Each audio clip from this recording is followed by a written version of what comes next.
RPN is not responsible for the views, actions, opinions, or statements of its guests or advertisers. The information on this program is not to be construed as medical or legal advice. An appearance on the show is not necessarily an endorsement, and as always, we encourage you to do your own research. Enjoy the show.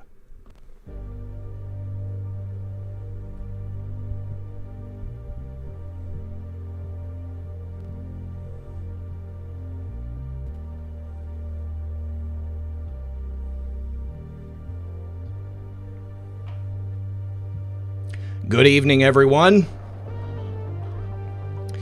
You're listening to Red Pill 78. I am the Corruption Detector, and this is your Red Pill News for Saturday Night Livestream.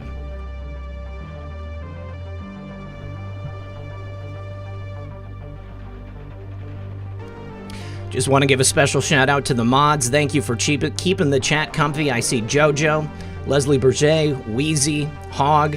I know Real Red Pill Girlfriend, Real Red Pill Mom are out in the audience as well. Appreciate all of you guys. Thanks for joining us tonight. Tonight, my guest is Donald Jeffries. He is an author and researcher. He's been researching the JFK assassination since the 1970s.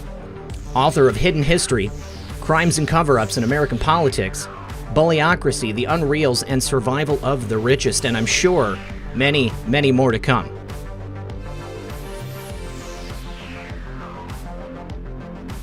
Do me a favor, guys. Don't forget to like and share this broadcast. Without your support, I literally would not be able to make these shows.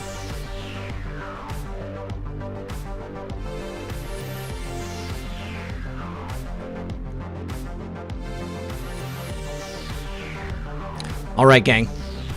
Please, everyone, do sit back, relax, grab your popcorn, and we'll be right back after a brief word from our sponsor. Watch the news and you'll know that nothing is normal right now. Things are getting worse, and we probably won't be returning to our old lives very soon, if ever again, with the way they're going. Now, what does this mean to you today, right now? What does that mean for the future? Well, it's very possible we could be looking at food shortages. And the question is, are you going to be prepared? Or will you get trampled in the panic that ensues when everyone realizes the local grocery stores are out of food? Don't let the coming nightmare turn you into a statistic. Make tomorrow's survival your top priority today by building an emergency food supply right now. I personally use and trust my Patriot Supply, and you should too. They are the go-to experts in emergency preparedness, and right now you can save $100 on a full 4-week food supply of their delicious and nutritious food that lasts up to 25 years. But you might need it as soon as next month if things continue on the track they're on. Don't let yourself get caught unprepared, not when you can get a 4-week supply of emergency food shipped right to your doorstep today.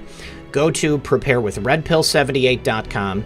That's preparewithredpill78.com. Act now while supplies last. And remember, when you support my sponsors, you support this channel. All right, welcome back, everyone. Thank you so much for joining us. As I said in the intro, my guest tonight is Don Jeffries. Don, how are you, my friend? Fine, thanks for having me. A pleasure to be here. Well, it is certainly my pleasure to have you on the show. As I stated in the intro, Don, you've written several incredible books. I want to go through your history as a researcher, as an author, so we can give the audience a bit of an introduction to you. How did you get started writing about these topics? Well, I started with an interest in the JFK assassination, as happens to so many that get red-pilled, or whatever. Back in the mid-'70s, I was a teenager. And I worked at that time as a volunteer for Mark Lane, who is the most famous critic of the Warren Commission. He testified wrote for the Warren Commission. He wrote the New York Times bestseller, Rush to Judgment, still the biggest selling book ever on the Kennedy assassination. He was hired for a while as Lee Harvey Oswald's lawyer before the Warren Commission by Lee Harvey Oswald's mother. So, you know, obviously he was a hero of mine. He was a civil libertarian, which I am. There aren't too many of us left. And I kind of modeled a lot of my political philosophy after him, as well as just the JFK assassination stuff. So working for him as a lobbyist for a volunteer for the Citizens Committee of Inquiry, we were trying to get the investigation reopened in Congress, which it did get reopened. We were disappointed in that, the House Select Committee on Assassinations, but it opened an interest. I read all the books at that time. I met Harold Weisberg, another big critic, and way back when I met James Lowell, Ray's lawyer. This is all as a teenager, way before the internet. I corresponded with Penn Jones, who he published my first article in the Continuing Inquiry, the front page. I was big time front page of the Continuing Inquiry, which was the Bible for JFK assassination researchers. And so that was it's still my go-to issue. But as I started, I kind of, once I realized that, wow, the media doesn't care about this, because at the time I wanted to be fresh off of Watergate. I was a naive, very liberal Democrat, voted for Jimmy Carter the first time I was able to vote. I didn't really like him. I liked the more radical Democrats, but I certainly wasn't going to vote for Gerald Ford, a Warren Commission member, and never voted for a Republican in my life until I voted for Trump, first Republican I ever voted for. And so I considered myself a Democrat for probably too long. I became an independent definitely by the 1980s, never looked back, but I started opening other doors. And I remember I actually got into right-wing politics by accident because I was ordering books through the mail before the internet for these houses that sold these controversial books. I was on every mailing list, I'm sure, back then. They had them in Louisiana and California, these subversive organizations that would sell these things. And I ordered a book called None Dare Call It Conspiracy. Mm-hmm. And I thought it was a JFK assassination book. I didn't know, and I got it. I said, what is this? It's by Gary Allen, and it was all about the CFR, the Council of Foreign Relations, and it looked at things in a different way, from a right-wing perspective. So I was intrigued by that. So I started reading a lot of right-wing stuff too. So opened the door to everything. And by the time certainly the 80s came around, as my book Hidden History documents all the conspiracies and cover-ups from there, a lot of it's been forgotten. Certainly by the 90s, when Bill Clinton was president and the internet was starting to be born, I called his administration Conspiracy Central, and that's when the concept of a body count began to be born. And Hidden History, I went back and looked at the body counts really in my new Crimes and Cover-Ups in American Politics, 1776, 1963, goes back even farther, and you see people like FDR had a pretty impressive body count, and most administrations did. And so, certainly, but Clinton still is the most impressive, most well-known, and certainly. Certainly during that, there were so many things that made me really a renegade type in the 90s, because certainly Waco, I remember when that happened, I was outraged. I knew nothing about the Branch Davidians, but I remember at the time thinking that's when I first began to be disillusioned about my fellow Americans, people, my family and friends, because they were just buying into this demonization. So, none of us heard of the Branch Davidians before this. Now you're ready to they have to do something. What are you talking about? And then, of course, they ended up killing them and blaming it on them and talking about an impeachable offense. If that wasn't an impeachable offense, I don't know what was. But Oklahoma City bombing, certainly I wrote a lot about that in Hidden History as well. So all these things leading up, and certainly the big one, 9/11, and the people that are younger watching this, and you probably too, that was kind of the JFK assassination for this generation. The JFK assassination was for my generation, even though it was very little, it was the seminal event, the political event. And I think 9/11 is that way for younger people now.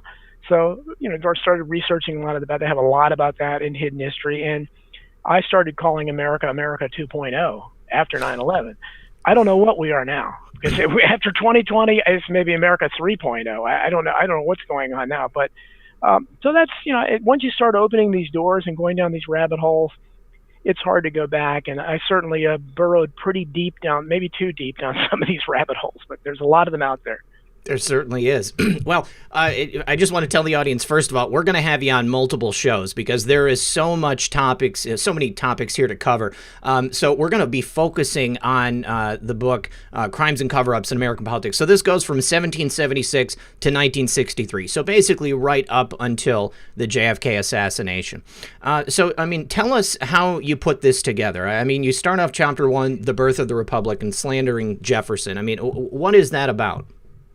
Well, I wanted to start, I was actually a political creature as a child without really knowing it, because I remember just being excited as a little boy. And of course, the school system, even the public school system, was very different then, because they did teach real history. And I remember being so excited when we would get to every year when we would I loved American history, and when they would touch upon the birth of the Republic, the War for Independence, the American Revolution. I loved that. I just loved it. I thrilled to Patrick Henry's, the credo of a civil libertarian. I may not agree with what you say, but I'll defend to my dying day your right to say it. I mean, I remember going around quoting that when I was 7 or 8 years old. It just sounded so cool to me. And I loved, the Midnight Ride of Paul Revere, which may have been mythical, I don't know. But the Minutemen, the Sons of Liberty, all these things, it was Boston Tea Party, very it evoked a lot of colorful images to a young child's imagination, especially myself that always wanted to write and started writing when I was very young. This stuff really inspired me. So I had a love of history, and it centered around that era. I wasn't interested in the Civil War era till later. I really didn't have much of an interest there, but I really loved the era of and the Founding Fathers. I worshiped them. I probably still have a little bit of a blind spot for them. I know they weren't perfect. Certainly the slave owning part of it is obviously bothers a lot of people, but I tend to think, as I write in the book, if you looked at what happened to them, they was the one percenters of their time. I mean, John Hancock, who has this, now everybody calls their signature John Hancock because the incredibly big way. The legend goes, and it's a beautiful legend, is that he wrote his signature so big because he wanted King George to be able to read it without his glasses. I don't know if that's true or not, but it was a bold move because Hancock was one of the richest men. It'd be like Bill Gates signing a revolutionary document, or Jeff Bezos, and imagine those guys being around, and they really did risk their fortunes, and they certainly risked their lives. And I recount in the book how several of them died.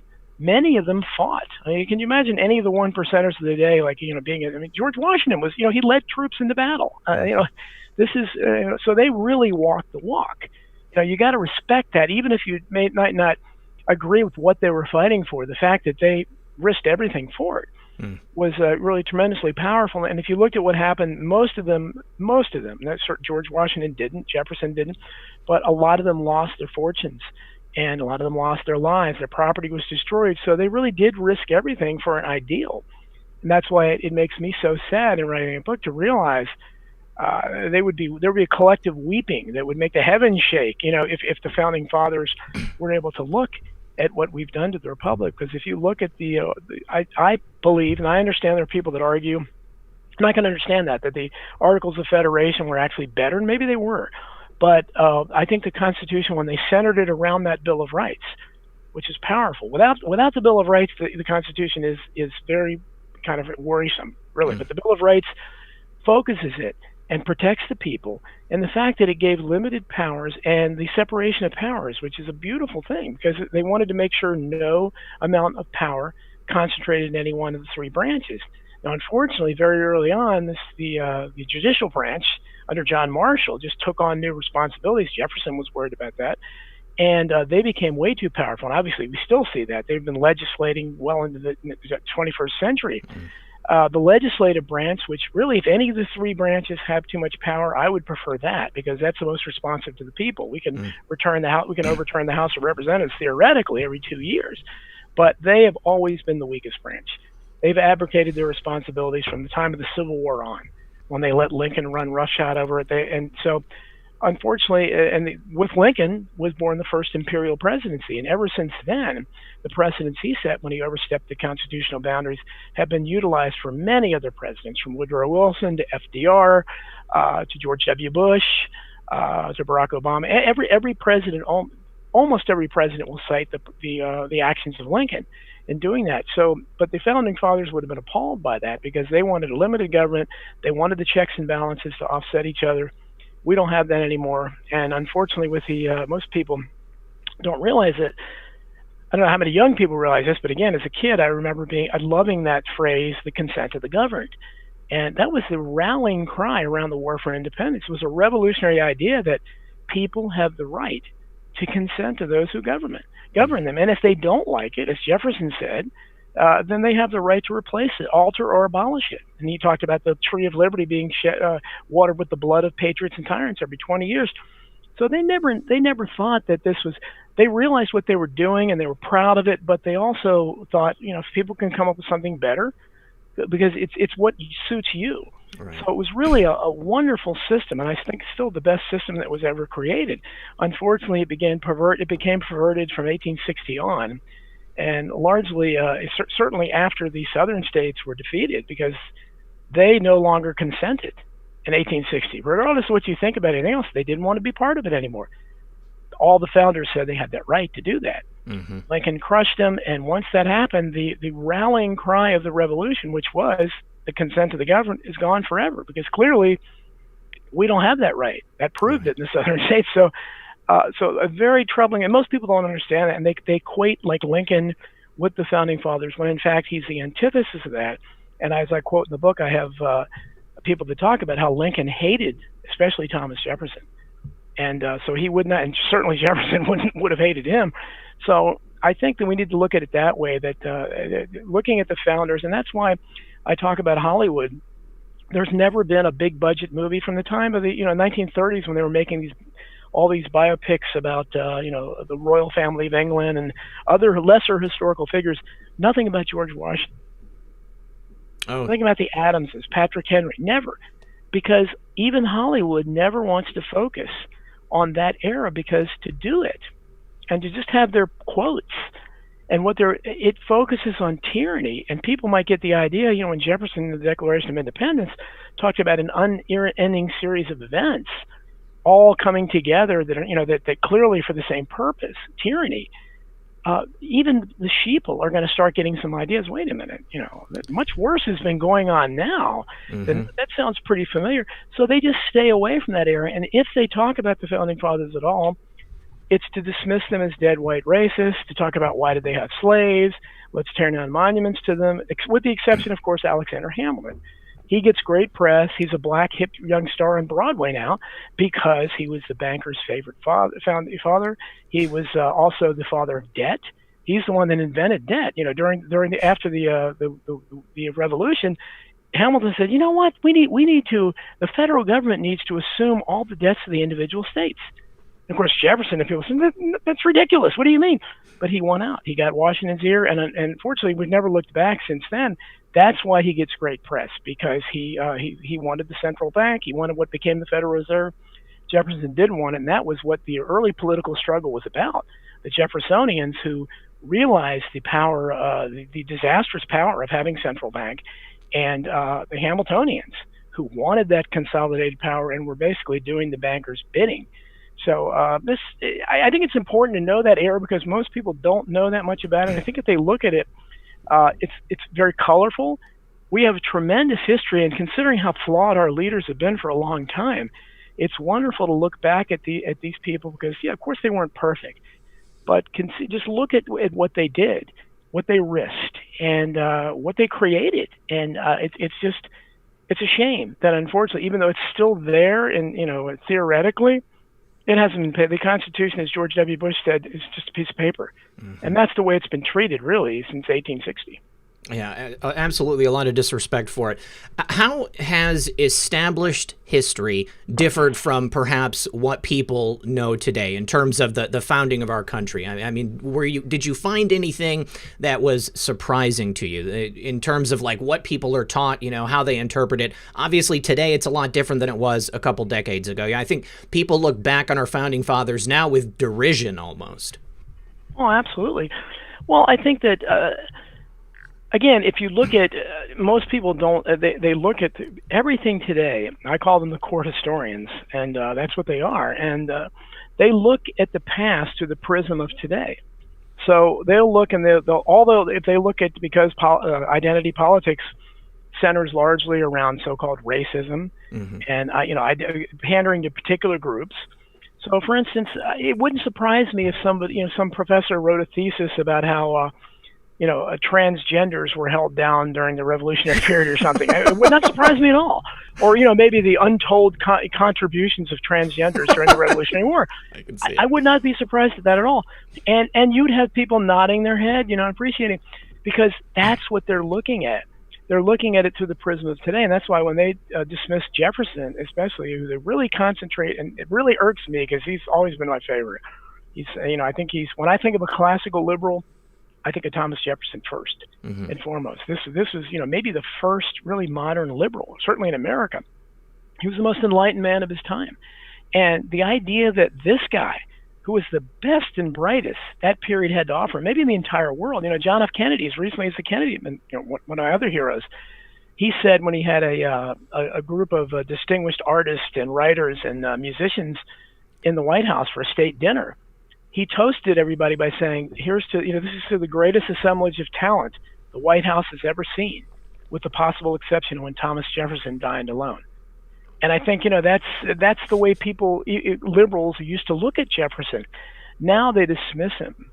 They accept the myths, which is not, and I go into the details about it, has not been proven at all that he fathered. If he fathered one, he was fathered one of Sally Hemings' children, possibly. There's like a 1 in 20 some chance, because there were that many Jefferson males that happened. So it's not impossible, but it certainly hasn't been proven. And all the other children, all the Jeffersons have been ruled out from that, including the one that she had when she was underage, when she was in Paris, and they continue to smear him as a pedophile and a rapist. Some do, when in fact the DNA is proven, because it can prove you didn't do it, and he was not the father of that child. But nobody's out there defending him because everybody's afraid of being called a racist. I'm not, obviously.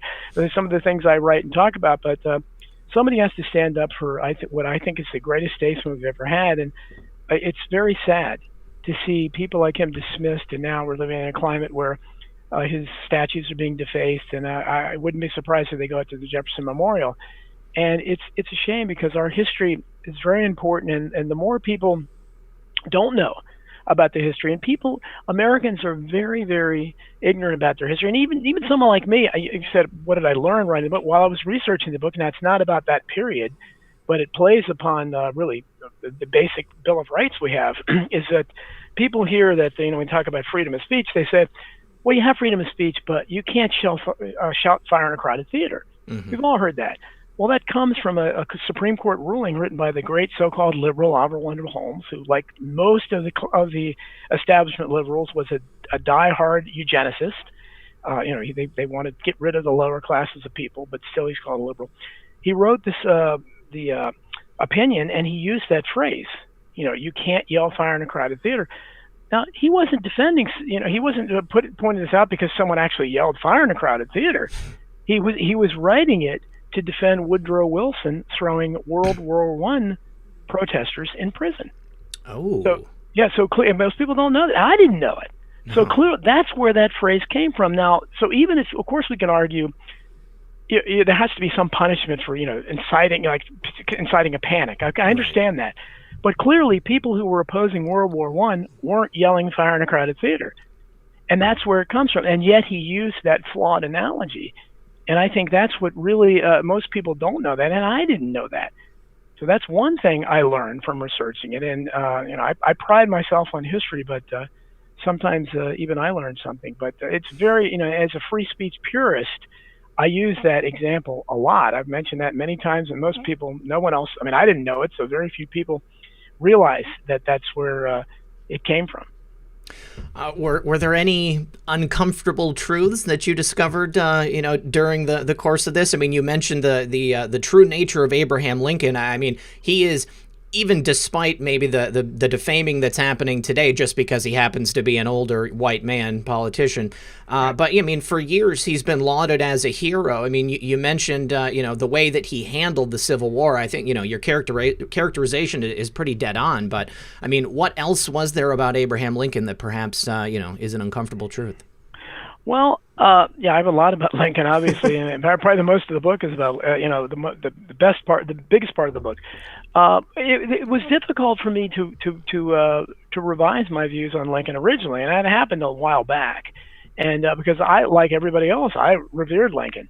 I still think his speeches are full of great poetry. Mm-hmm. He could turn a phrase, as a writer, I admire the unbelievable, the better angels of our nature, and those kind of mystical chords of memories, fantastic words that he put together.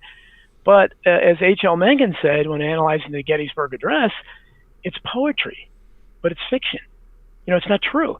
And so think about the Gettysburg Address, which I used to revere. I used to know by heart a long time ago. But if you think about it, it's the most ridiculous speech. Gary Wills and these other court historians claim it's the greatest speech ever. Well, maybe if it was actually true to what he was saying, but here he was defending. He was talking about government of the people, for the people, and by the people shall not perish from the earth. He he was defending and pushing a war to stop people who were trying to form a government of the people for themselves. So he was suppressing people trying to do that, and yet he was cloaking in the mantle of, this kind of sad mantle. We don't want this, although he pushed it constantly. He was the one pushing war. So it completely flipped truth, on its head, where it was completely untrue what he was saying, although it sounds beautiful. And so much about Lincoln is that way. And if you look, there's a lot of an ugly side to Lincoln. I found some anecdotal evidence in a book called, and that's where I first started thinking about rethinking Lincoln. I was in the public library and looking at my favorite true crime section many years ago, and I saw a book called The South Was Right with an exclamation point. I said, what sounds interesting? So I picked, and I couldn't believe it was in the library, because it was, and it was full of just, really horrible anecdotal accounts of Lincoln, with people meeting him in the White House and acting kind of like he had something wrong mentally. And a lot of people speculate on that. Some people thought he was taking a drug that had mercury in it that was kind of making him slowly go insane. And so there are things about him that, for instance, his religious beliefs, and that's not a here or there. It's, whatever he had, he has the right to believe or not believe in God or believe whatever he wants. But he was so renowned in his youth. And again, you find the evidence for this, for being a blasphemous.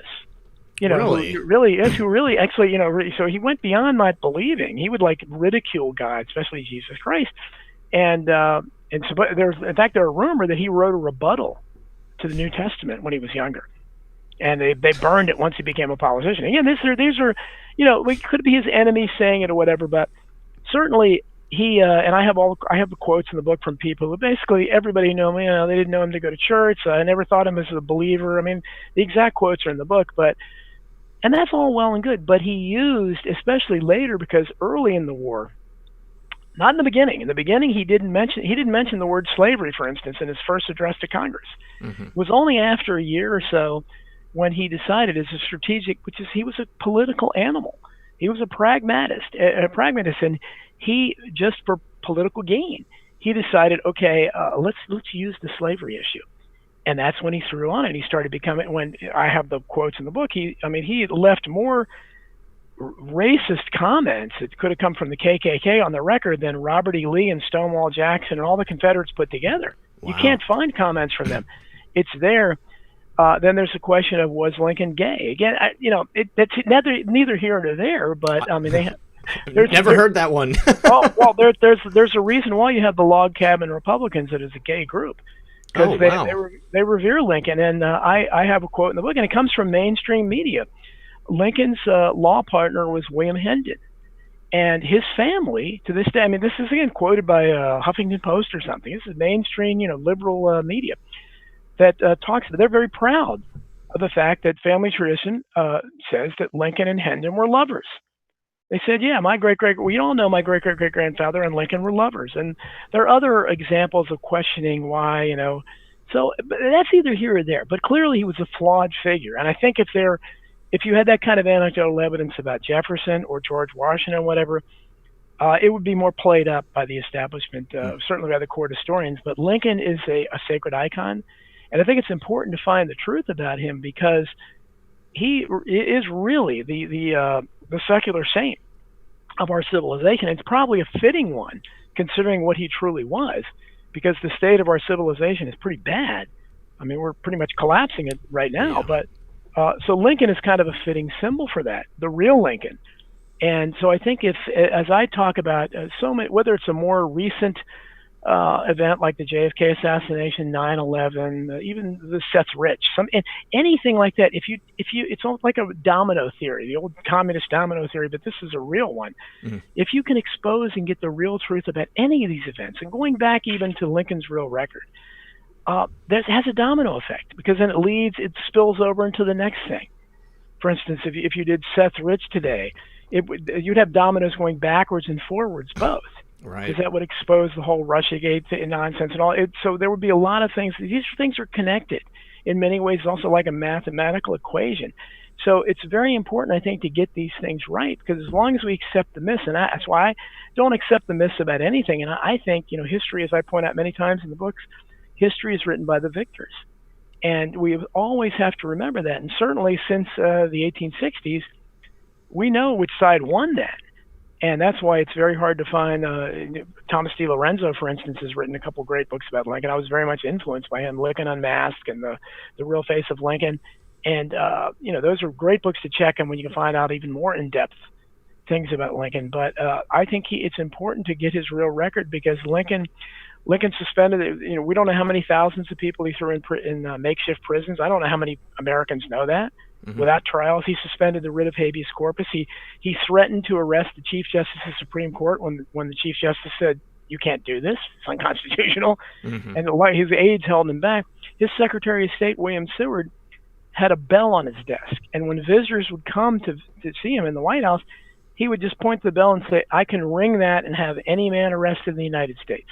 Wow. And this is the kind of tyranny. I don't think most people, they tend to think of, and this is supposedly our greatest president. And ironically, although they lie about his life and distort his life, they also continue to lie about his assassination. I have a whole section on Lincoln assassination. I believe he was killed by his own government. Well, let's talk about that. I mean, sure. Well, actually, before you get into the assassination, the impetus for the Civil War is kind of overly simplified. I mean, it's been taught as essentially an argument over slavery. Is that true in terms of the research that you've been able to do, or is it more nuanced? Definitely more nuanced, and I think that even if the Southerners and some Southern leaders may have been fighting, that may have been one of the motivations to reign, because that was still their economy. They needed slave labor.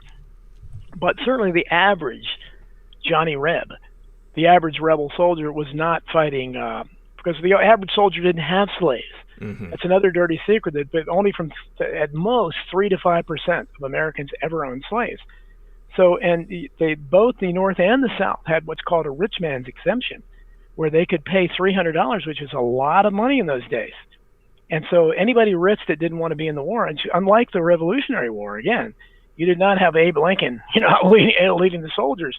You did not have any wealthy people out there. So any child, any young man that had money, certainly, I mean, all of us would have done that at the time. Yeah, go pay $300. We don't want you going out there and get killed. Mm-hmm. For what? We don't know. So it was a bunch of poor kids fighting each other, basically, and almost no slave owners or sons of slave owners were involved in the 800 and some thousand that ended up dying. Mm-hmm. So even if you could argue that the South hierarchy, the Southern hierarchy, the Jefferson Davises and so forth, although again, one thing that most people don't know about Jefferson Davis, for instance, is that he actually adopted a mulatto child and treated him as his son. Hmm. So that's kind of a curious thing for the leader of a slave owner confederacy to do. And Stonewall Jackson actually ran a Sunday school for slave orphans to teach them to read and write, which was illegal. Wow. For the most part. So most people don't know that. And then look at what Lincoln said. Again, not saying that these were not perfect people, but if you look at the myths surrounding the North and the South, certainly there's we have it as there were good guys and bad guys. I don't think that's the case here. So to use your word nuance, definitely. I think it was as all war is. It was tragic, an unnecessary bloodletting, as Ron Paul and others. Ron Paul wrote the foreword to my book, which I was very honored about. But as he has said, this was something that would have been ended peacefully, because slavery was ending peacefully all over the world, if that was the intention. But clearly the intention was the Southern states simply wanted. There were a lot of other things, the tariffs. There were certainly other aspects to it. But however you look at it, the North was not fighting to free the slaves. Very few of those, and they were just as racist by today's standards as the South was. And there's a quote out there from General Grant, who I haven't been able to verify, but it's been out there for a long time, that said something like, if I thought I was fighting for slavery, I'd hang fighting to free the slaves, I'd hang my sword up today. I've heard that before, yeah. So I don't know if that's true. And there's also another story about General Sherman, who was a genuine monster, and I have his whole record on the books there. Not a good record at all. Definitely not a hero.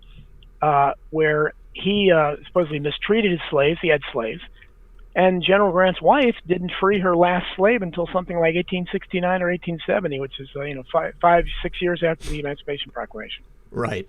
Well after. Okay, well, let's hear your theory on the true assassination of Abraham Lincoln.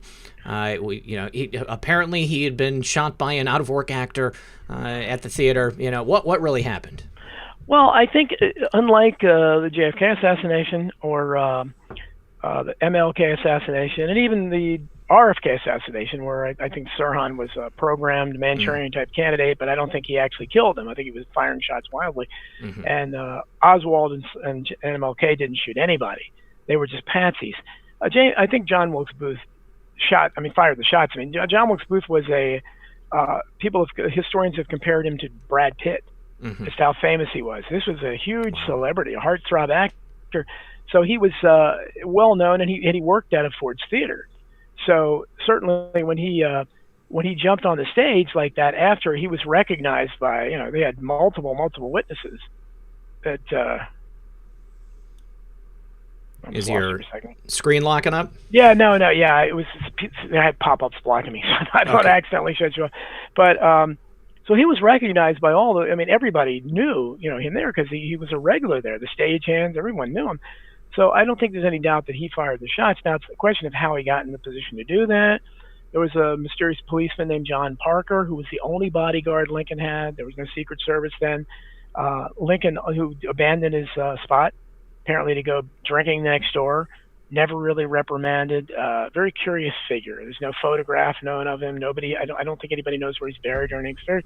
But he obviously had an important role here as Lincoln's sole protection. But if you look at from the beginning, and I go over this in the book, this was supposed to be something of a celebration because the war had just ended. Right. And it was like, and first thing in today's, as a Catholic, as someone who's raised Catholic, I always found it curious that this happened on a Good Friday, because I just can't imagine, people going to a theater on Good Friday. The Catholics wouldn't do that, especially back then. But Lincoln chose to do it, and because of his religious beliefs, probably it certainly wasn't a holy day to him. So, but obviously a lot of other Americans felt that way too, because I think the theater was packed. But they were looking at it as a victory celebration. This was the first time, and General Grant was actually the headliner. His name appeared over Lincoln's, and he was supposed to be there. And he very oddly begged off, made a lame excuse, and I go over it in the book.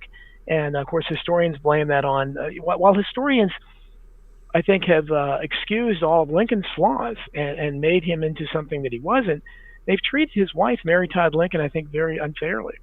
I don't think she was possibly, really, she appears to be the first conspiracy theorist here, by the way. And they blame Grant not going because nobody got along with Mary Todd Lincoln. And of course, Miss Grant's wife hated her like everybody did, apparently.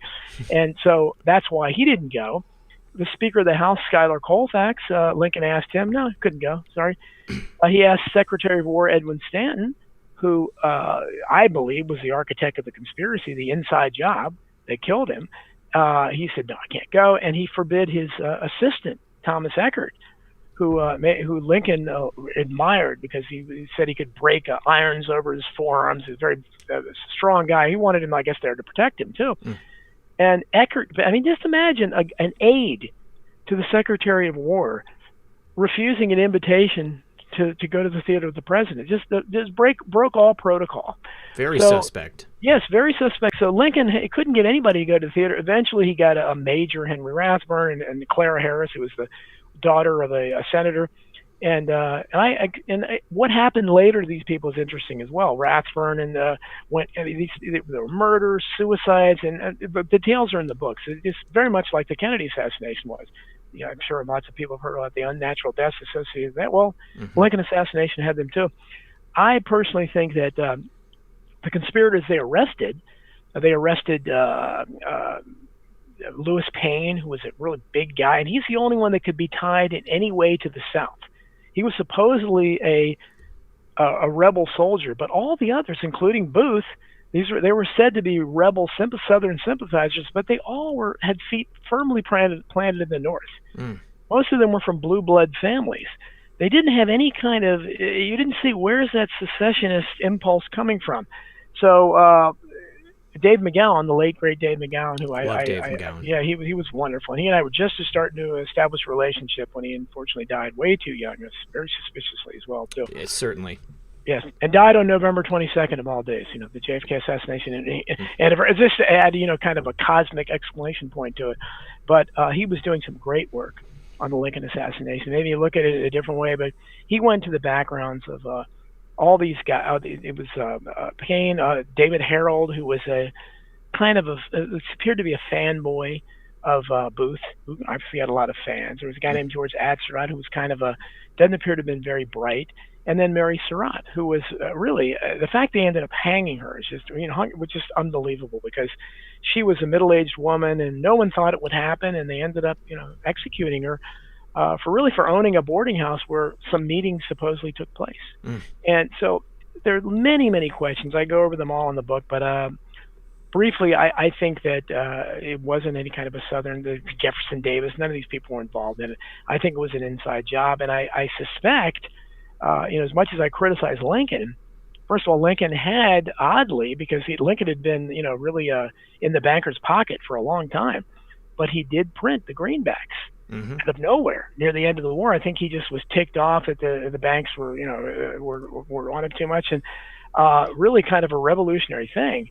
And so I think that was certainly a motive. But I also think that the radical Republicans, who most of them were even worse than Lincoln, I mean, they were Lincoln was throwing people in jail. He shut down over 200 newspapers. He did everything that he could to suppress dissent in the North. But for the radical Republicans like Stanton, John Seward is the Secretary of State I mentioned before, it wasn't radical enough. And I suspect they were scared that he was, because, when he made that conciliatory speech with malice towards none and charity for, he seemed to be wanting to welcome the South back into the Union without this terrible Reconstruction. And most people, again, don't understand the importance Reconstruction had, because after the war, and they've been defeated because Lincoln was gone, basically Andrew Johnson really it wasn't in control at all, and they later tried to impeach him. But Stanton and the radical Republicans were really running things. They pushed this military occupation of the South, and it went on. And another thing I didn't learn, and again, you asked for something I learned researching it. The only reason Reconstruction ever ended was because in the disputed election of 1870 with Tilden, when Samuel Tilden, the Democrat, was completely robbed. I mean, he won the popular vote and the electoral vote. They just robbed him and voted him out in a party vote, 8-7 party vote in this committee in the House for the Republicans to put Rutherford B. Hayes in the White House. But the concession they made to the Democrats, because they realized how corrupt this was, is they agreed to end Reconstruction. So that's the only reason it ended, is because of that. That's insane. That's insane. It was just going to continue indefinitely. Apparently. so the main impetus, you believe, for Lincoln's assassination, if it was an inside job, would be the greenbacks, and then what else? And the fact that I don't think he was planning anything like Reconstruction. I don't think he was planning a military, but I don't know. I mean, he was pretty radical himself, but or either they thought he might not be completely on board with it. But that would be the only motive I could see there. But certainly there was a motive, and there's been tremendous cover-up. And all you need to know about how important these things are, and we talk about the domino effect, during the course of writing this book, I talked to John Wilkes Booth. Didn't have any children, that he knew of. He was a playboy, so he might have fathered some illegitimate children, but he had no known children. I talked to his great-great-great-great-great-grandniece several times, Joanna Halmate, and her and her family have been trying to get the body that was buried in Green Mountain Cemetery in Baltimore. Now, most people believe it was not John Wilkes Booth, because they don't believe he died in the barn at Garrett's barn. And certainly an easy way to solve that is to exhume the body. Well, the Booth family descendants have been trying for decades to get that done, and they're blocked by the Park Service, they're blocked by the government. And again, that's where you look, how conspiracies and cover-ups happen, because I studied and I did research. When a body when an exhumation is to take place, usually the family wishes are the primary concern. If the family wants it done, it's done pretty much all the time. Here you have, and not only that, but you have a historical interest. This is a historical figure. So the only conclusion a reasonable person can draw is that they don't want that body exhumed because they know or they suspect that it's not John Wilkes Booth. And what does that do if it's not John Wilkes Booth? It opens a whole can of worms. Yeah. All these conspiracy theorists, a guy named Finis L. Bates wrote a book and was called Crazy and talked about John Wilkes Booth escaping and living to 1903 or something. There's stories of, there was a mummified body that toured the country in carnivals for a long time that was supposedly the body of John Wilkes Booth that had escaped and died later. But these could be easily resolved with DNA technology. The fact they won't let it do it. And they won't, even going farther back, I also spoke to the great-great-great-great-grandnephew of Meriwether Lewis, going back to Lewis and Clark, because most people believe that he was murdered. They claim he committed suicide, and he was a protege of Thomas Jefferson. There was a lot of political intrigue going on there. And again, the family wants the body exhumed. The government won't allow it. And so the only conclusion you can draw is they're trying to cover something up. And so that's why when we're talking about trying to find out something, the truth about something today, just imagine how hard it is when they're still clinging to the narrative about something like Meriwether Lewis. You're talking about over 200 years ago. Our country is essentially founded on conspiracies. And I think that a lot of people, in the elite and the people in power, they would have you believe it's kind of a modern phenomenon. But clearly it goes way back. What evidence is there to suggest that John Wilkes Booth did not die in that barn and escaped? Well, there's, for instance, after he was supposedly killed, his body was taken onto a ship, the U.S. Montauk, and supposedly they had noted photographer Alexander Gardner and Timothy O'Sullivan, two of the most famous early photographers of the day, to take. And now they were on board the ship. Now I don't know what other purpose they would serve to be on board the ship other than to take pictures of the corpse. Mm-hmm. Well, no pictures have surfaced, although there's evidence to indicate they did take pictures and they were suppressed, as I have in the book. Booth's doctor looked at the corpse, and supposedly his first thing he said when he claimed, he said, "Gentlemen, I've never seen two bodies that resembled each other least than this body and John Wilkes Booth." Supposedly the body had reddish hair originally, but the guys came around. And they eventually came around. They got on board. It's in the familiar way we see now. Any kind of political conspiracy you have. Early on, they'll say, no, the shots came from over here. And then, a couple days later, well, no, actually, they were mistaken. That we're all on board with the story now.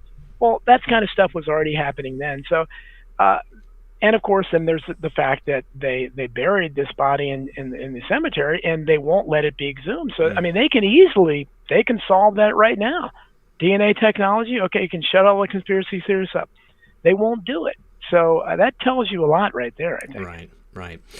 Now, we kind of skipped over the War of 1812. I share a first name with President Zachary Taylor, and I when I was a kid, hardly anybody had the name Zach, and so I kind of had a fascination with him. I know he wasn't president for very long, apparently died of dysentery, maybe eating too many cherries, but what can you tell me about President Zachary Taylor? Well, there's somebody there was a controversy over his death, as you know. He supposedly ate the cherries that had been spoiled or set in the sun too long or something. That was the myth.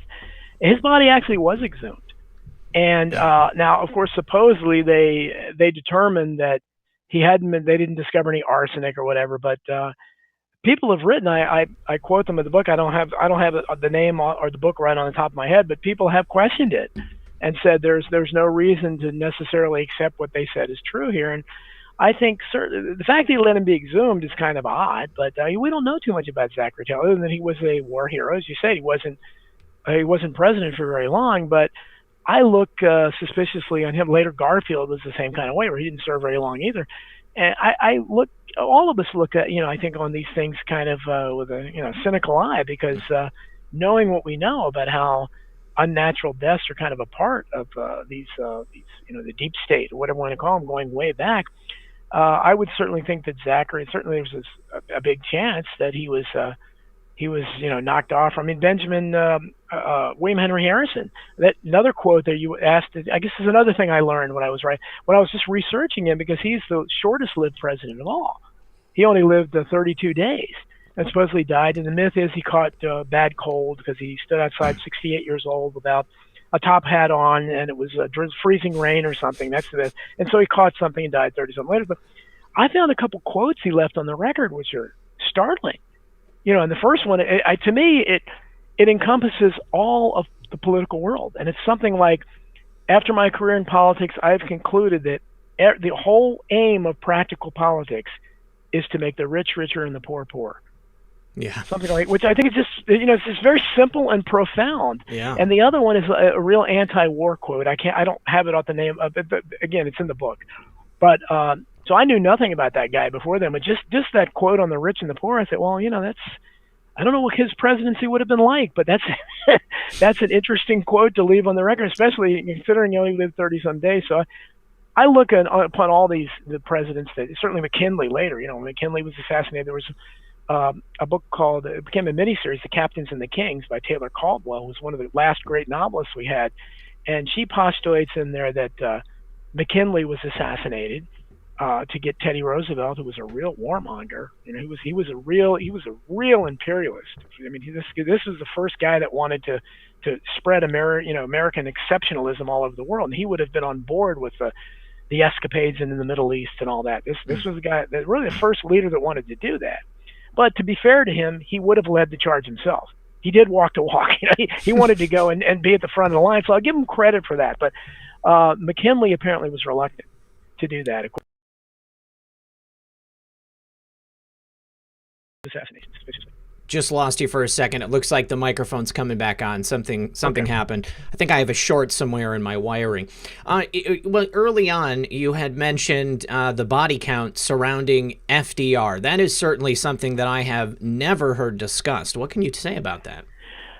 Yeah, there are a lot of them. But the one guy that really fascinated me, and I had never heard of this guy. Again, this is you research and you learn something. I think his name was Thomas Shaw, and death. He was perhaps FDR's earliest fierce critic on the floor, and I quote from the letters that he wrote to FDR, the scathing letters, talking about him censoring the press and not believing in freedom of speech and trying to become a dictator and all these kind of things. Well, Shaw he died walking across Rock Creek Parkway, which if you've ever been to Washington, D.C., it's one of the busiest parkways. This is, I can't conceive of any congressman ever walking across the parkway and getting hit by a car and dying. It's impossible. But when you factor in that Shaw was legally blind, it becomes absolutely, a Clintonian level body count. I mean, so FDR's main critic died walking across Rock Creek Parkway legally blind. I mean, it's mind-boggling. And I had never heard of the guy before. And he's been completely forgotten, swept into the dustbin of history. There was a guy named Ernest Lundeen, who, especially when FDR was trying to engineer America into the war behind the scenes, and I go into all that about the false flag of Pearl Harbor and the way he was doing machinations behind the scenes, working with Churchill for a long time. Before that, they desperately wanted this. Lundeen basically was alleging that on the floor of the Senate, and he months before he died in a plane crash. He was just talking about FDR doing all this. He died in a plane crash the next month. And of course, but the biggest one is Huey Long, who is my political hero. If you readers who would like to get my book, Survival of the Richest, I have a whole section devoted to Huey Long in there. I have something about him in Crimes and Coverups as well, but he fits more into that book. But I have a whole on his assassination, which was a huge conspiracy. This is a guy who on the floor of the Senate was talking about the Roosevelt administration and powerful forces plotting to assassinate him. And you can still see it in the Senate record. There's never been a senator like him. He predicted his own assassination. And a month after he announced that he was going to run for president in 1936, he was assassinated. And, so he's probably the number one. He's like the Vince Foster, in the Clinton thing of FDR's body count. But, there's, and there probably were, I have a few others in there, but there are probably even more there that, but, back then, they didn't have the internet. I think the reason why Clinton's body count is so well documented, and later the W's would be, and Obama's would be, because of the internet. It's people they're getting that news really quickly, and they're hearing these things. Back then, these things could be swept under the rug much easier. And one thing I will say that I found that is amazing, investigating all these presidents, and it's most people, your audience will probably understand it, but I have not been able to find a body count for Donald Trump. Absolutely. And that's unusual. Other than Jimmy Carter is really the only other president in modern times that didn't really have a body count, and Trump doesn't seem to have one. So that's a point in his favor, to say the least. It certainly is one of many. Now, you in Chapter 7, The Depressing 30s, you talk about the Lindbergh kidnapping. I mean, this is kind of a mythical thing, but it's not something I've ever really understood. I mean, what did you find out about the Lindbergh kidnapping? Why would someone steal his baby? Yeah, well, I could have written a book on that. It's been one of my interests for a long time, and I devoted a pretty long chapter to that. Certainly, I think the important thing to remember there is that the person who was blamed for it, they referred to him in the press as Bruno Richard Hauptmann when he hated the name Bruno. He was never called Bruno, but they demonized him because they were just starting to whip up anti-German sentiment, because they were, even then, the Hollywood and the media were beating the drum beats to go to war with the Nazis in the mid-1930s. But the evidence against Hauptmann is like the evidence against Oswald. And I go over it all. And I mean, the prosecution went to the extent, the prosecutor did this with a very ambitious guy named David Valence, who wanted to be Attorney General and had presidential aspirations. He went to the extent of doctoring Hauptmann's time cards. And Anthony Scaduto, a great investigative reporter, I first learned about it reading his book Scapegoat in the 1970s. He, under Freedom of Information Act, by then you had the Freedom of Information Act where you could try to get these documents. He was able to obtain Hauptmann's time card records, and you could easily see they'd been whited out, that they'd been doctored. And I think Valence even later, at one point kind of begrudgingly admitted it. But I mean, it's reprehensible. I mean, they framed a guy for, if he was guilty of anything, he did have some ransom money in his possession, but and this is another thing, I knew this already, but people might not know this. You've heard that expression, sounds fishy. Well, it comes from the Lindbergh kidnapping, because Hauptmann's story was that he was in business with a guy named Isidore Fish, and Fish left him a little package, and when he went over to Germany, they were selling furs together or whatever, and he said, keep this package for me, I'll come get it when I get back. So, Hauptmann stuck it in the top of his pantry, and Fish never came back. So Hauptmann tried to figure out, because Fish owed him money, a substantial amount of money, and he found out through Fish's family that Fish died in Germany. So here's Hauptmann saying, wow. So he looked, like a lot of us would do, he looked to see what was in the package, and it was a big sum of money. Now, maybe it wasn't right, but if he was owed a lot of money by the guy, I don't know that I wouldn't have done that too. Sure. This is the middle of the Depression. So if he was guilty of anything, it was guilty of it. But of course, when he told a story, they said, that's fishy because of Isidore Fish's name. But is that where that came from? Yeah, that's where it came from. So, but they went to the extent. I mean, they used a counterfeit plank from his attic. I mean, the whole story doesn't make any sense. The only question I have is whether it was some kind of a political thing they covered up, or if it was a practical joke gone awry. And Lindbergh, who I kind of admire in many ways, he was part of the America First Committee. His father, who was a congressman, Charles Lindbergh, also named Charles Lindbergh, was one of the first critics of the Federal Reserve. He left some great quotes on the record. Wow. So Lindbergh, I liked a lot of his politics, but apparently in real life, he was not a nice guy. And he was a really insatiable practical joker. And most people don't realize that 2 weeks, but his wife and the maids testified that 2 weeks before this happened, they couldn't find the baby. Then the baby was gone, and it turned out that Lindbergh had hidden him in the closet as a joke. So a lot of people think, because he was notorious for this, that he had planned this elaborate joke, and the baby accidentally died, and he covered it up or something. So I don't know. And his behavior was very peculiar. And the way the same people tend to kind of perpetuate themselves. The leader of the horrible investigation by the New Jersey State Police into this was the police chief's name was Norman Schwarzkopf, father of the Gulf War commander. You're kidding. Stormin' Norman. Stormin' Norman. This guy was Stormin' too, so he led a Stormin' cover up there. Wow. Okay. Well, listen, we are just about to open up the phones, so you guys can call in with your questions about the true nature of American history for Don. Let me just get the Zoom link pulled up here, you guys.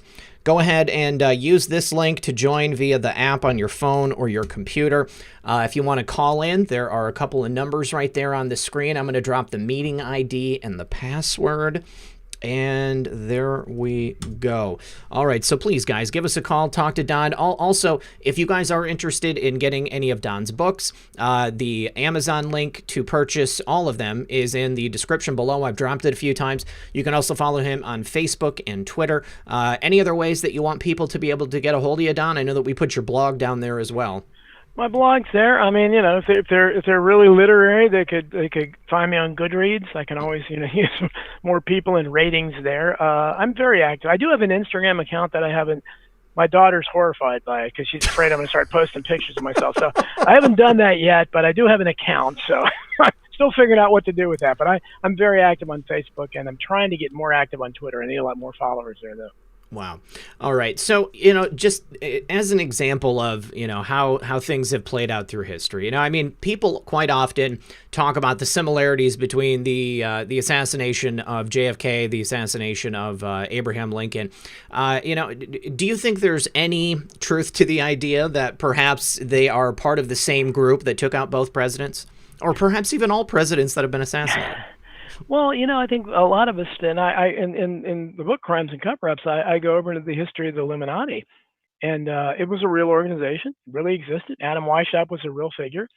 So the people that are really, and that's what really got me involved. Other than the JFK assassination, I read a sci-fi trilogy called Illuminatus back in the and Robert Anton Wilson. Yes, Robert Anton Wilson and Robert Chan. And then I read lots of Robert Anton Wilson's Cosmic Trigger, Final Secret of the Illuminati, all these books he wrote about the Illuminati, friends with Timothy Leary, CIA agent, and things like that. Yeah. But it really influenced my novel, The Unreals.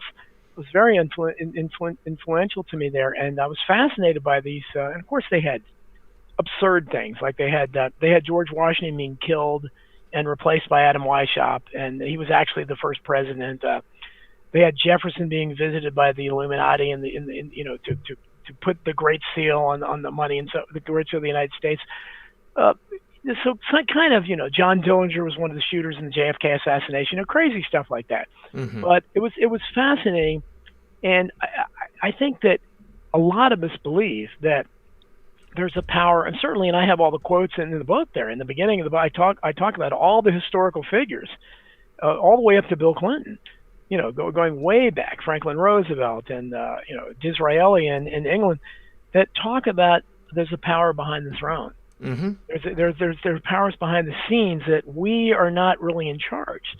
So this is, if the leaders themselves think that, I think it's a pretty good indication they're not. Now whether they know for sure, you know, and I use the Illuminati because I think it's probably the most likely kind of thing. If there is something there, a force that kind of, a timeless force that's always, you know, there behind and manipulates things, I think it's something like that. And I think they use whatever politicians, because otherwise, as in the book, I quote James Forrestal, who was one of the many people they knocked off, who supposedly jumped out of the window at Bethesda Naval Hospital, and he was very close friends with Joe McCarthy. He was one of the figures I try to restore his reputation. I think he's been unfairly treated by history in this book.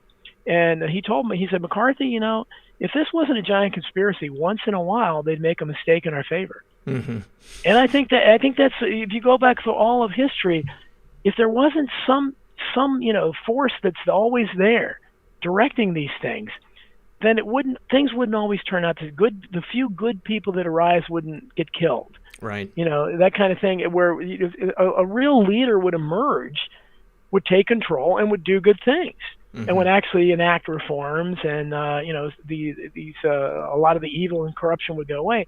Never happened. So I think that there's somebody above the fray that sees to it that it doesn't happen. Now, whether it's the Illuminati, I don't know. You know, people, and of course, people blame the Freemasons, the Jews, the Vatican. I mean, everybody has their, you know, their candidate. Token group, yeah. Token group, and I don't go there because there's no way to prove it.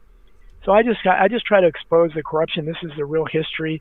I think the Illuminati is probably the most likely thing Absolutely. if such a thing exists. So, but I think there's definitely something there.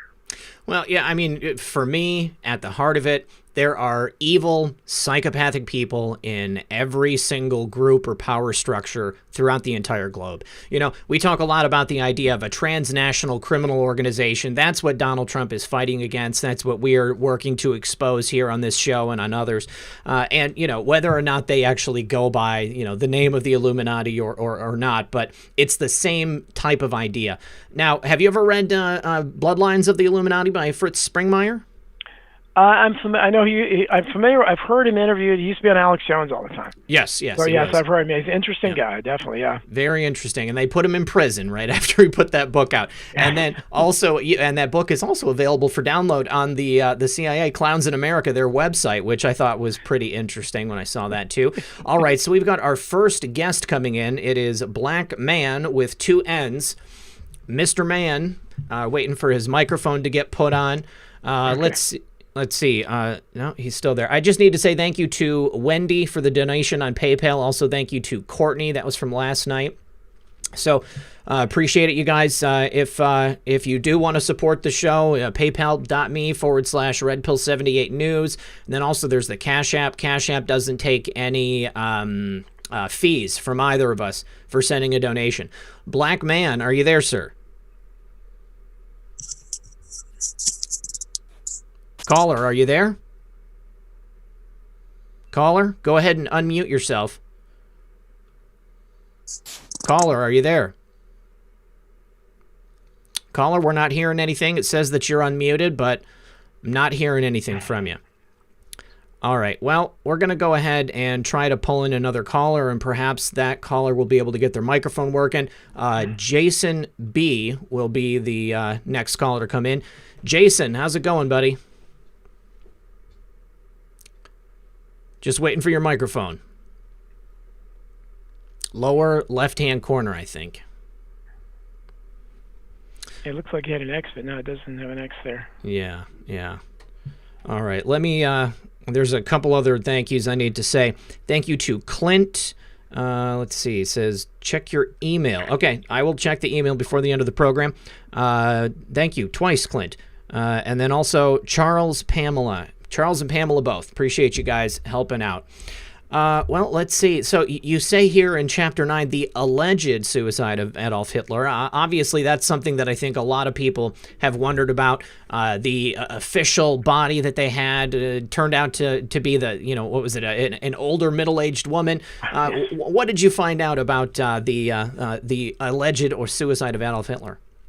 Yeah, well, I think there's really no evidence at all that it happened that way. I mean, we're just supposed to. I mean, again, it has like everything, especially in the World War II era. Mm-hmm. There's so much Hollywood aspect there, and certainly the dramatic suicide pact between him and Eva Braun has that kind of Hollywood thing written all over it. And there's no evidence for it at all. Mm-hmm. And the fact that and what I think is someone with Hitler's ego and his sense of history, to think that he wouldn't have left the most epic suicide note in history behind to the world, Sure. And he left nothing. I mean, there's people like that. That's what you're going into, like Marilyn Monroe. Again, an actress like that. You don't kill yourself when you're at that level, and you're maybe a narcissist, maybe not that far, but certainly a huge ego. People with those kind of egos wouldn't kill. First of all, are probably unlikely to kill themselves. Sure. But if they do, they're going to leave behind something really special to talk about how great they were, how misunderstood they were, why they're forced to be doing this. Nothing like that from him. And there's lots of anecdotal evidence that he went to Argentina, and I think that's probably what happened. Absolutely. All right, Jason, what's going on, brother? Hey, can you hear me? I can hear you just fine. Yeah. Yes! You made it. You made it. It's like really kind of complicated sometimes to get it hooked up. But I understand. What's your question for Don? I'm glad you guys brought up the Hitler thing, because that's even better topic. But because I've been I haven't looked deeply into that, but I've definitely been thinking it doesn't make sense, the story about his suicide, and they found his dental record. It's like, that's it? That's what you got? Yeah. And why wouldn't he have taken a U-boat, over to somewhere, and then maybe down to Antarctica. I like that line of thinking is interesting. We've definitely, we've talked about that before with Dr. Michael Salla, and then also there's the fact that there is a colony essentially of blonde-haired, blue-eyed, German-speaking people down there in Argentina. I mean, if you're going to start a new German colony, I mean, it had to start someplace, and people escaping from World War II sounds like a pretty likely idea. Right, and get this, so. Obviously, in South America, they speak Spanish. Mm-hmm. Soros, the name Soros, S-O-R-O-S. It's what's it called? An anagram, or it's forwards and backwards. It's the same. Yeah. But also the palindrome. A palindrome. Yeah. If you take the S's off, the front and the back, you get SS. Obviously, the SS. Yeah. And what's left is oro, which in Spanish means gold. I never thought so of that. So you have SS gold. You're right. That's a lot of analysis. Well, yeah, I start looking at words a lot and codes because of QAnon. Sure. So, and then they're obsessed with the occult and stuff. They're obsessed with what's it called? Where you turn things into gold. Right. Alchemy. Alchemy. Yes, yep. They're obsessed with alchemy. And then, with the story of Soros becoming basically a Nazi. Yeah. They turned him into SS Gold. That's how I think of it. Maybe it's crazy. I don't know. Well, I mean, we know that's not truly his last name. I mean, I believe it's a slightly shortened version. Yes, exactly. Yeah. So he came up with that name. And, to be quite honest with you, I mean, I could see that happening. I mean, he's essentially using the entire world as his piggy bank and trying to turn it into, what he wants to see for the future of mankind, which isn't very good for most of us. Exactly. And so I guess for a question I could ask, have you guys seen... I put this in the chat, Zoolander, because they hint at this. I love Zoolander. That's a funny movie. Yeah, they hint. I mean, it's all about the MK Ultra and using model actors that are MK Ultra to do these hits. Yeah. And that's how they do it, in my opinion. The CIA. So people would literally laugh at us because they're like, "That's in Zoolander." Right. That's not real. That's so stupid. But got to kill the Prime Minister of Malaysia. Don, during your research, did you do any? Did you touch on MK Ultra and the idea of people being mind controlled to commit these assassinations? Well, Sirhan, certainly. Certainly, he's probably the most notable example of it. Yeah, exactly. I mean, I write about certainly all the programs that the CIA had in the 1950s, especially the MK Ultra program, the Operation Paperclip, which talked about Nazis. Mm-hmm. Had a certain number of Nazis like Werner von Braun, who came and basically ran NASA.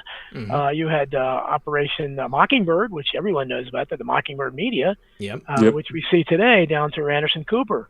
Mm-hmm. Who admits he freely admits he was recruited in the CIA during college. Mm-hmm. So I mean, there are lots of disasters. The MK Ultra program was real, obviously, and as you know, Sirhan is the most, I guess, their most successful example. But a lot of people think that Mark David Chapman showed a lot of signs of that as well with John Lennon. Yep. And I think reading Catcher in the Rye, which apparently was the triggering mechanism for him or whatever. But I think those two examples, I think, were probably programmed in some way. All right, excellent. Well, Jason, I was just going to say, sorry. Yeah, go ahead. Real quick, and then I'll be done. So that totally just sparked also the South America, Cooper's mom. With the necklace. Oh yes, Vanderbilt. Yes, Vanderbilt. Yes, the South American charm necklace. Yeah, and all that. And then there was a thing with even Shakira with the Nazi emblem on her tour thing that was used on the floor in the Nazi German castle. It's all this South American Nazi, and then of course the FBI. Record that's been released that all these witnesses saw Hitler in South America. That has come up very recently. Don, I've often said that the Germans were the true winners of World War II because despite who signed all the treaties, we brought them all over here during Project Paperclip. You know, they went into high-level positions with top security clearances in the United States government, and then, you know, we find ourselves today, it's more totalitarian than ever, and, you know, once again, President Trump and the new administration trying to fight against that, and they're, you know, in their last death throes, if you will, trying to fight against him, removing them. Yeah, well, there's certainly, when you look at things like that, you wonder. I mean, I'm probably the first person in decades that it takes on the Nuremberg Trials. Mm-hmm. I have a whole section in there. I think the Nuremberg Trials were just horrific, Mm-hmm. and I think they were the antithesis of justice. But you have to wonder, because never before, until it had after a war, had the victors considered legally trying the losers. Mm-hmm. This is unheard of. Once you surrender, that's it. Yeah. You know, if you ended up, you know, getting some kind of, in this case, really there was no land. It was a typical war, which we've seen for far too long, where really since the War for Independence, where, you know, we had an objective. We wanted to be free of British rule. The War of 1812 was the last war where we actually defended ourselves because we were attacked by the British. But other than that, all these other wars are just kind of, you're not really sure what's going on. Lots of people die. Mm-hmm. But up until this point in the history of the world, no one had considered, well, I'm going to take you to court. You know, it's not enough I defeated you in battle, and then we're going to do something. And, of course, then they come up with this concept of war crimes, again, which is unheard of. What is a war crime? It's kind of like a hate crime, you know, kind of a modern, politically correct thing. But the idea that they hung some of the people, and they put Rudolf Hess, who, if anything, was a genuine peace activist. This is a guy who flew a peace mission to Britain and tried to end. He didn't want to go to war, and they ended up throwing him in Spandau prison for decades. Horrible conditions there, and they probably killed him when he was 90-some years old, and they claimed he killed himself.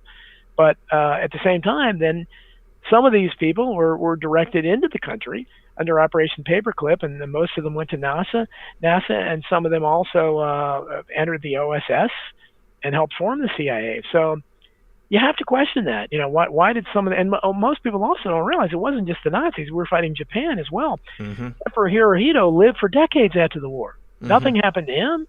And we never had, why did we not have war crimes trials against the Japanese? We didn't. Yeah, kind of a unique thing. All right, Jason, thank you for your call, brother. I appreciate it. Thanks for having me. Yeah, we'll talk to you Thank soon. Bye. Bye-bye. All right, excellent. Let's see who's coming on. Oh, my buddy TikTok is calling in. Good stuff. TikTok's opinion. TikTok, are you there, my friend? Honey? Honey, you're on the air. That TikTok? Mrs. TikTok, hello. Mrs. TikTok. Hello, TikTok. Sorry, I was doing some dishes, guys. Sorry while I was listening. No problem. What's going on, brother? What's on your mind? Can you hear me, TikTok? I don't know if you can hear us. TikTok, can you hear me? Not much, man. This is one rabbit hole that I have. Yeah, I can hear you. Okay, I think we have a bit of a delay. Either that or you're listening to the stream and not the call. Yeah. That might be it. All right. Well, TikTok, I'm going to be quiet. I'm going to let you answer your question, then we'll take the answer off the air. Yeah. I'm listening to the stream and not the call. Yeah. Mute the stream and listen to the call.